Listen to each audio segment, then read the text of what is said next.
Il était une fois un roi et une reine qui se désolaient d'être sans enfants. Après de longues années de mariage, ils finirent par avoir une petite fille. On fit un beau baptême à la jeune princesse et l'on décida de lui donner pour marraine toutes les fées qu'on put trouver dans le pays. Il s'en trouva 7. Il y eut un grand repas de baptême où chacune des fées, comme c'était la coutume, devait faire un don à sa filleule. À la fin du festin, les fées touchèrent à tour de rôle le bébé de leur baguette magique très délicatement. « Pour don, tu seras la plus belle personne du monde, » dit la première. « Tu auras beaucoup d'esprit, » dit la seconde. « Beaucoup de grâce, » ajouta la troisième. La quatrième lui annonça qu'elle danserait parfaitement bien. La cinquième qu'elle chanterait comme un rossignol. La sixième qu'elle saurait jouer de toutes sortes d'instruments de musique. Que ces fées étaient donc charmantes et généreuses.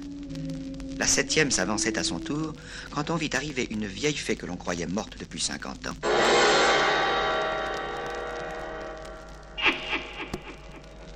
La fée Carabosse, toute courbée et l'air méchant, qui s'approcha du berceau, toucha l'enfant en disant « Puisqu'on a oublié de m'inviter, pour me venger, je prédis que cet enfant se percera la main en filant la laine et qu'elle en mourra. » Ce terrible don fit frémir toute la compagnie. Alors, la dernière fée invitée prit la parole et dit « Rassurez-vous, roi et reine, votre fille n'en mourra point. Je ne peux pas défaire entièrement ce que Carabosse a fait, et la princesse se percera la main en filant la laine avec un fuseau. Mais, au lieu d'en mourir, elle tombera dans un profond sommeil qui durera 100 ans, au bout desquels le fils d'un roi viendra la réveiller. » Cependant, pour tâcher d'éviter le malheur annoncé par la fée Carabosse, le roi défendit à tous les habitants de son royaume de filer la laine avec un fuseau, ni d'avoir un fuseau chez soi.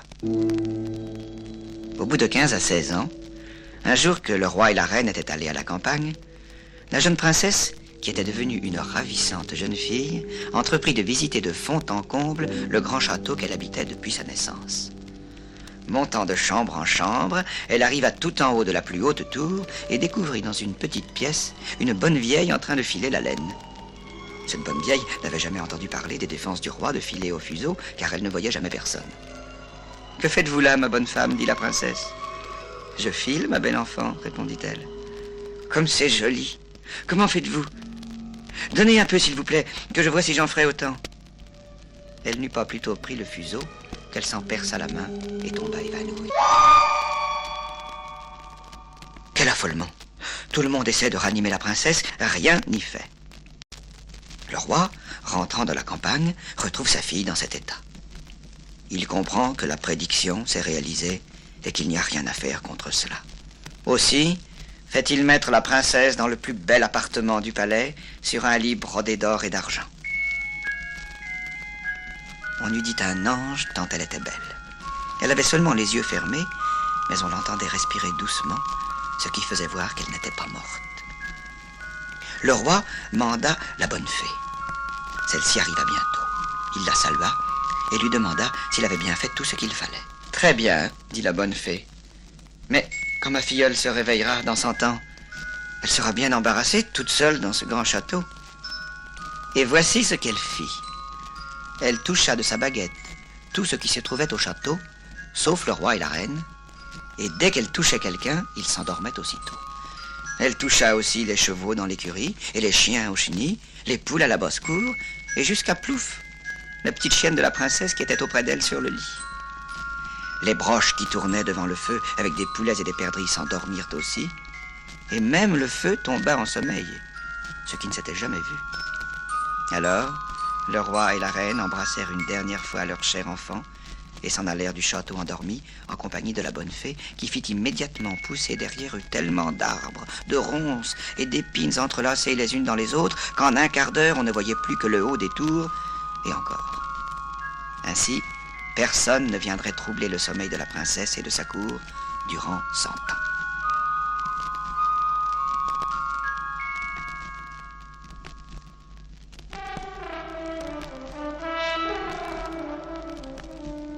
Au bout de 100 ans, le fils du roi, qui régnait alors, vint à chasser par là et demanda quelles étaient ces tours qu'il apercevait au-dessus d'un bois très épais.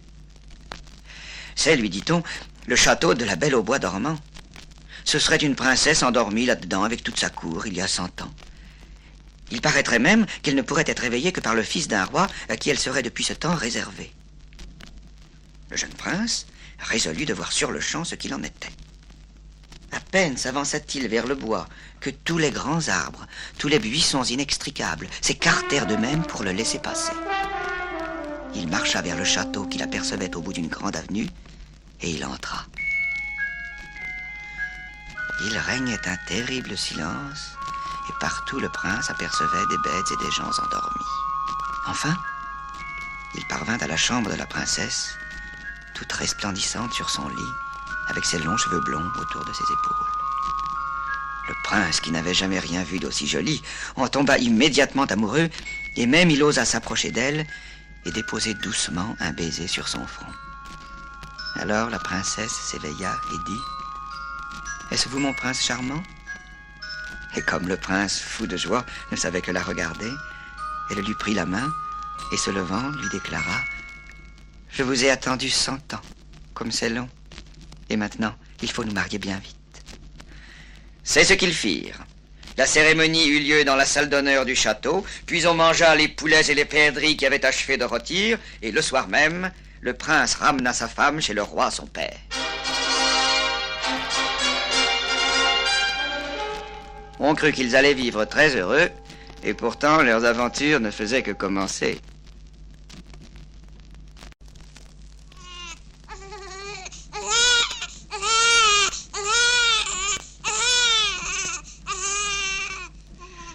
Le prince et la princesse eurent 2 enfants. D'abord une fille qui fut nommée Aurore, tellement elle était belle. Puis un fils qu'ils appelèrent Jour, parce qu'il paraissait encore plus beau que sa sœur. Or, la reine, mère du prince, regardait ses petits-enfants d'un drôle d'œil. On chuchotait à la cour qu'elle était la fille d'un ogre. Un jour, le vieux roi mourut.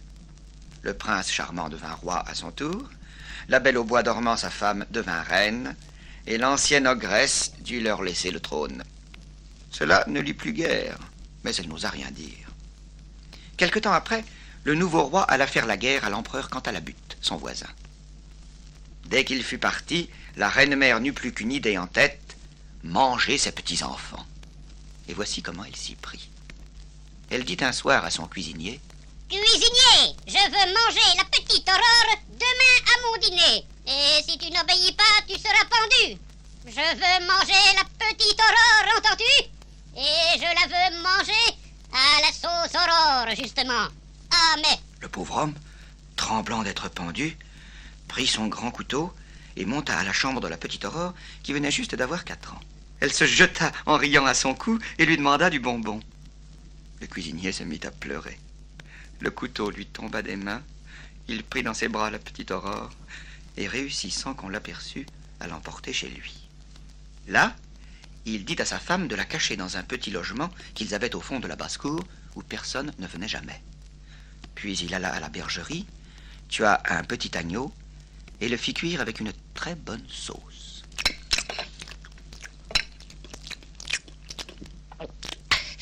Je n'ai jamais rien dégusté de si bon ni de si tendre. Le pauvre cuisinier croyait en rester là, en attendant le retour du roi, auquel il se promettait de tout raconter. Hélas, 8 jours après, la méchante reine-mère le fit appeler et lui dit: « Je veux manger le petit Jour à mon souper. » Le cuisinier comprit qu'il valait mieux ne pas répliquer. Il alla chercher le petit Jour et le trouva en train de jouer au soldat. Dieu qu'il était gentil. Et pourtant il n'avait que 3 ans. Le cuisinier le porta à sa femme, qui le cacha avec la petite Aurore. Et pour le souper, il servit à la reine-mère un jeune chevreau fort tendre.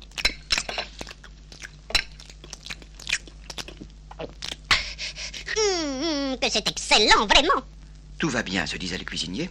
Maintenant me voilà tranquille jusqu'au retour du roi, qui ne va guère tarder. Comme il se trompait.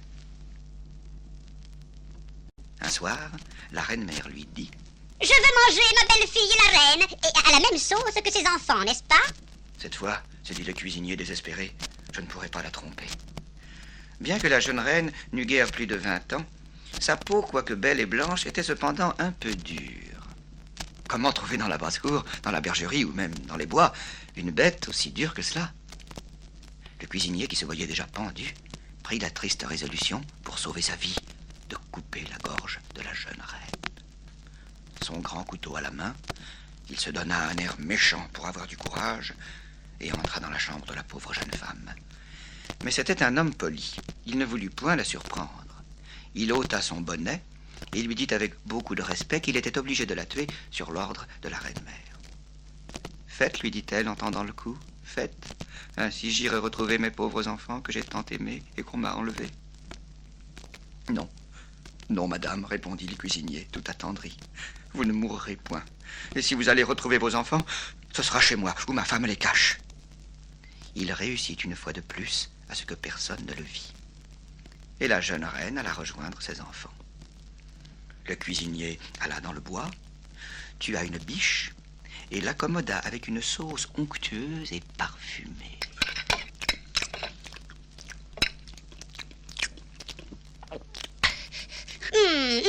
Ma belle-fille est vraiment délicieuse. Elle était rassasiée maintenant, et elle se préparait à dire au roi, son fils, quand il rentrerait de la guerre, que sa femme et ses deux enfants avaient été tous trois dévorés par les loups en se promenant dans le bois.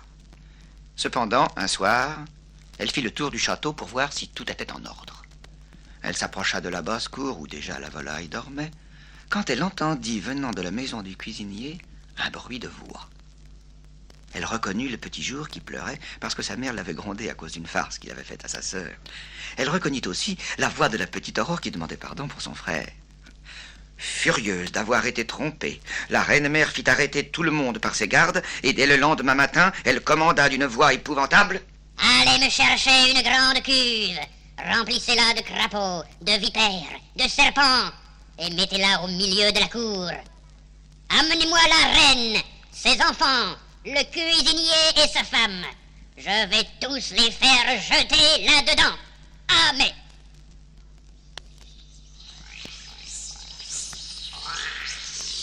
Déjà, la jeune reine, la petite Aurore, le petit Jour, le pauvre cuisinier et sa femme étaient là, les mains attachées derrière le dos, et le bourreau allait les jeter dans la cuve, quand il y eut un bruit de chevaux. C'était le roi qui avait remporté la victoire sur l'empereur quant à la butte et qui rentrait plus tôt qu'on ne pensait. Enragée de voir qu'elle était surprise par son fils, l'ogresse se jeta elle-même la tête la première dans la cuve et fut dévorée en un instant.